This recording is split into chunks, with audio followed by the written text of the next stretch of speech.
Universal Studios Japan, Aquarium Kaiyukan at Dotonbori. Ilan lamang yan sa mga pamosong destinasyon na binabalik-balikan ng mga Pilipino sa Osaka, Japan. Good news para sa mga traveler at backpackers ang bagong weekly flights ng Jetstar Asia mula Clark International Airport.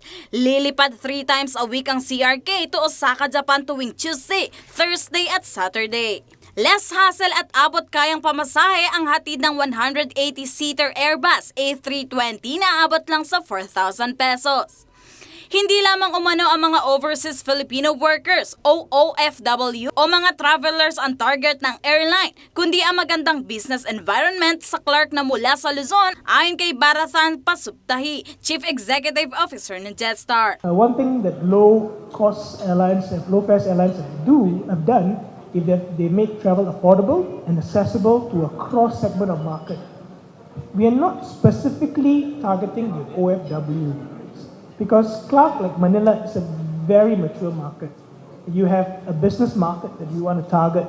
Kasabay na din ang pag-unlad ng Clark ang pagdaragdag ng flights ng Jetstar. Isang malaking puntos daw umano ang paggawa ng pamahalaan ng New Clark City na maging government center para humakot pa umano ng maraming investment. Dahil dito nais ng Jetstar na maging aviation partner sa pagpapaunlad ang Clark International Airport dahil ngayon pa lang itinuturing na itong susunod na premier gateway to Asia. Kauna-unahan at nag-iisang airline ang Jetstar na may direktang flight mula Clark hanggang Osaka. Pero bukod pa dito, isang karangalan daw na paglingkuran ng mga Pilipino sa kanilang masaya at ligtas na biyahe. At Jetstar, it is not just about low fares and making travel accessible and affordable. It's beyond that. Safety.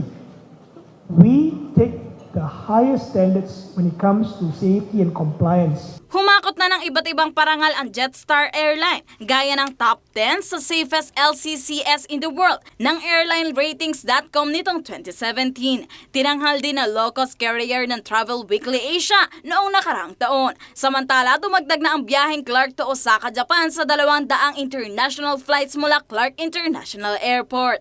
Lagpas 300 domestic flight naman ang maarangkada sa CRK kada linggo. Kasama sa pagbabalita si Angelica Simpao, Karen Joyce Villanta, Metro Central Luzon News.